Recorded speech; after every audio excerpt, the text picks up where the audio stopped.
बता दें आपको इस वक्त आ रही है बड़ी खबर। 16 दिसंबर को गैंगरेप मामले में जिस जुवेनाइल जस्टिस बोर्ड से फैसला आना था एक नाबालिग को लेकर, वो 25 जुलाई तक के लिए टल गया है। यानी कि अब अगली सुनवाई इसकी 25 जुलाई को होगी। 25 जुलाई को ही फैसला आएगा। अगर एबीपी न्यूज संवाददाता नीरज राजपूत से बात करते हैं। नीरज, क्या जानकारी?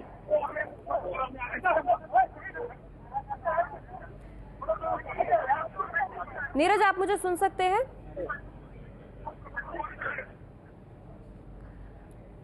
नीरज से फिर बात करने की कोशिश करेंगे। आपको बता दें इस बीच की दिल्ली गैंगरेप केस में जो पहला फैसला आज आने वाला था वो फैसला टल गया है। 25 जुलाई तक के लिए इस फैसले को टाल दिया गया है। 6 आरोपी थे जिसमें एक नाबालिग था जिस पर आज फैसला आना था।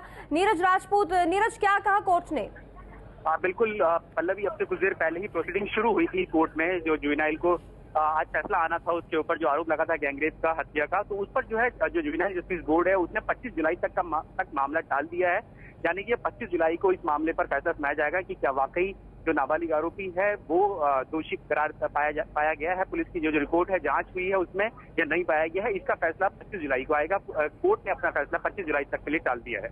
तो 25 जुलाई को फैसला आएगा। दिल्ली गैंगरेप केस में 6 आरोपियों में से एक आरोपी जो कि नाबालिग था उस पर आज फैसला आने वाला था, लेकिन अब ये फैसला 25 जुलाई तक के लिए टाल दिया गया है। कोर्ट ने इस फैसले को सुरक्षित रख लिया है। जुवेनाइल जस्टिस बोर्ड की तरफ से ये फैसला सुनाया जाने वाला था और अगर दोषी पाया जाता है आरोपी तो ऐसे में 18 साल से कम उम्र के व्यक्ति को 3 साल से अधिक के लिए सजा नहीं दी जा सकती है। हमारे साथ लगातार एबीपी न्यूज संवाददाता नीरज राजपूत जुड़े हुए हैं।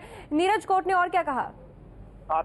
देखिए पल्लवी, जो कोर्ट के अंदर जो प्रोसीडिंग्स होती है, जो नाबालिग जो कोर्ट होती है, किशोर न्यायालय, इसके अंदर किसी को भी बाहर के जो लोग हैं अलाउड नहीं है, मीडिया भी अलाउड नहीं है। सिर्फ और सिर्फ जो इस मामले से जुड़े लोग हैं, यानी कि जो पुलिस अधिकारी हैं या वकील हैं, डिफेंस लॉयर है, प्रोसिक्यूशन वकील हैं, वो या फिर जो विक्टिम जो लड़की थी जिसका गैंगरेप हुआ था और जिसका मर्डर, जिसकी बाद में डेथ हो गई थी, मर्डर चार्ज लगा था आरोपी पर, उसकी फैमिली के लोग आए थे, पेरेंट्स आए, यानी कि विक्टिम लड़की के पेरेंट्स आए थे, वही लोग अंदर थे।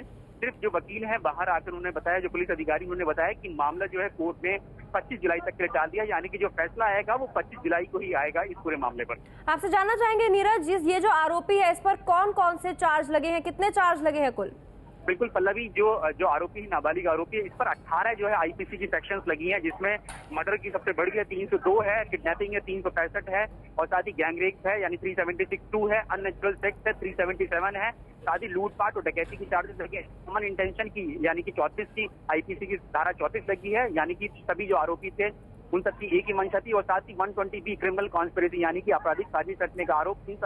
ये 17 आईपीसी की सेक्शन तो एक ही एफआईआर में थी जो गैंगरेप की और मर्डर की थी, और साथ ही जो दूसरी एफआईआर थी उसमें भी 6 सेक्शंस हैं, उनमें भी एक सेक्शन सिर्फ अलग है, 412 है। बाकी टोटल मिलाकर 18 सेक्शंस आईपीसी की लगाई गई हैं। यानी कि दोनों ही मामलों पर आज फैसला आना था, लेकिन दोनों ही मामलों पर जो है जो जुवेनाइल जस्टिस बोर्ड है उसने अपना फैसला सुरक्षित रखा है, यानी कि टाल दिया है। अब 25 जुलाई को ही दोनों ही मामलों पर फैसला आएगा। नीरज, क्योंकि ये शख्स जो है वो नाबालिग था जिस वक्त इस घटना को अंजाम दिया गया था, तो ऐसे में चाहे 18 चार्ज लगे हों लेकिन अधिकतम जो सजा है जिसे आप पुनर्वास कह रहे हैं वो 3 साल से ज्यादा फिर भी नहीं हो सकती है। बिल्कुल पल्लवी, बिल्कुल ठीक कहा है आपने। चाहे कितना भी, क्योंकि जो जुवेनाइल जस्टिस एक्ट है 2000 का, वर्ष 2000 में जो जुवेनाइल जस्टिस एक्ट बना था भारत में, उसमें साफ कर दिया गया था कि चाहे कितना भी बड़ा से बड़ा क्राइम किया हो किसी भी नाबालिग आरोपी ने, उसको अधिकतम सजा यानी कि 3 साल तक का ही रिहेबिलिटेशन का उसमें प्रावधान है, यानी कि 3 साल तक ही वो ऑब्जर्वेशन होम में रह सकता है। ये जुवेनाइल जस्टिस एक्ट में है। तो इसलिए अगर उस पर हत्या या 18 सेक्शन भी लगे हैं उसके बावजूद भी उन पर सिर्फ और सिर्फ जो है 3 साल तक का ही प्रावधान है ऑब्जर्वेशन होम में रखने का। इस बारे में क्या सटीक जानकारी मिल पाई है नीरज कि कोर्ट को ये फैसला 25 जुलाई तक के लिए टालना पड़ा, क्यों?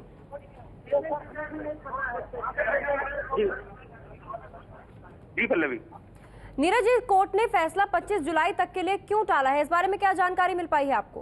बिल्कुल पल्लवी, अभी जो कोर्ट के बाहर अभी कुछ वकील आए हैं जो इस मामले से जुड़े हुए हैं, यानी कि जो डिफेंस काउंसिल है, दिल्ली लीगल सर्विस अथॉरिटी के हैं, वो अभी कुछ देर में बाहर आएंगे। वो ही बता पाएंगे इसके बारे में कि आखिरकार क्यों टाला गया है। ये अभी तक जो टेक्निकलिटीज है कि टाला क्यों गया है इसके बारे में पूरी जानकारी नहीं आई है।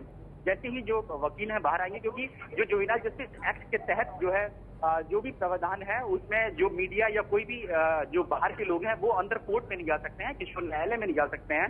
क्योंकि जुवेनाइल की आइडेंटिटी जो है उसको सीक्रेट रखना होता है इस तरह के मामलों में, जुवेनाइल जस्टिस एक्ट में, इसीलिए किसी को भी अंदर जाने की अनुमति नहीं होती, सिर्फ और सिर्फ केस से जुड़े लोग हैं। तो जैसे ही ये जानकारी बाहर आएगी हम लोग बताएंगे, क्योंकि वकील भी अभी अंदर ही हैं। सिर्फ और सिर्फ जो इस मामले के जांच अधिकारी हैं अनिल शर्मा, जो कि एसएचओ है वसंत विहार थाने के, जहां पर दोनों ही मामलों की एफआईआर दर्ज हुई थी, वो ही बाहर निकल कर आए थे और उन्होंने ही बाहर आके बताया कि मामले की जो सुनवाई है वो 25 जुलाई तक टल गई है।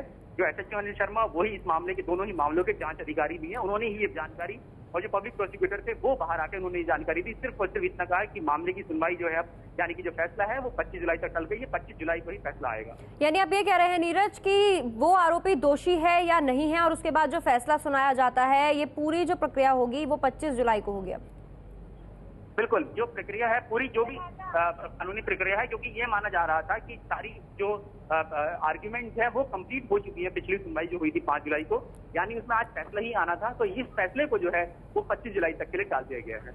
और अब से कितनी देर बाद ये जानकारी मिल सकती है कि इस फैसले को क्यों टाला गया है? जैसे आप कह रहे हैं कि जो वकील वहां पर मौजूद थे वो जब बाहर आएंगे उसके बाद ये जानकारी मिल पाएगी। वो हमारे साथ है राजेश तिवारी, उनसे बात करना जी। कोर्ट में क्या हुआ? सारे लोग फोन लगाती। हेलो, ये राजेश तिवारी है जो डिफेंस काउंसिल है, जो जुवेनाइल एक्यूज है, वो फोन पर लाइन पर है, उनसे आप पूछ सकते हैं क्या हुआ। राजेश तिवारी जी, आप मेरी आवाज सुन सकते हैं? कोई आवाज राजेश जी, आप मेरी आवाज सुन सकते हैं? जी, राजेश तिवारी हमारे साथ हैं, फोन लाइन पर हैं। जी नीरज, आप इनसे बात कर सकते हैं अगर ये आपकी आवाज सुन पा रहे हो तो। जी बिल्कुल। 10 मिनट आपको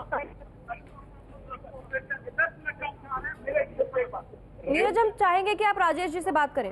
वो एफआईआर से एफआईआर का नाम बता रहे हैं 414 में हुआ है, 2013 में नहीं, 413 रिपोर्ट अब वो हमें क्या हुआ है, क्या हुआ,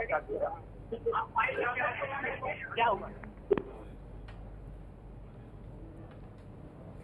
नीरज राजपूत लगातार हमारे साथ जुड़े हुए हैं और वो जानकारी दे रहे हैं। जो फैसला जुवेनाइल जस्टिस बोर्ड की तरफ से आज आना था, 16 दिसंबर को जो गैंगरेप की वारदात को अंजाम दिया गया था, इस मामले में एक नाबालिग था जिस पर आज फैसला आना था, लेकिन वो फैसला 25 जुलाई तक के लिए टाल दिया गया है। और ये फैसला क्यों टाला गया है, आपसे कुछ देर बाद ये जानकारी भी आप तक पहुंचाएंगे कि 25 जुलाई तक इस फैसले को क्यों टाला गया है। 16 दिसंबर की रात जो वारदात हुई थी उसमें 6 लोग आरोपी थे, जिनमें से एक शख्स की मौत हो चुकी है, एक व्यक्ति नाबालिग था जिस पर आज फैसला आना था, जो 25 जुलाई तक के लिए टल गया है। इसके अलावा 4 और आरोपी थे जिनका केस फास्ट ट्रैक कोर्ट में चल रहा है और आज पहला फैसला इस मामले में आना था। 16 दिसंबर की रात जब मुनीरका से द्वारका के लिए बस एक छात्रा पकड़ रही थी अपने दोस्त के साथ, उस वक्त बस में जब वो चढ़ी थी अपने दोस्त के साथ, तब ये 6 लोग उस बस में मौजूद थे और उन्होंने उस महिला के साथ बलात्कार किया था और उसके बाद उसको मारा पीटा भी था, उसके दोस्त को भी मारा पीटा था। अस्पताल में बाद में उस लड़की की मौत हो गई थी, जिसके बाद काफी रोष देखने को भी मिला था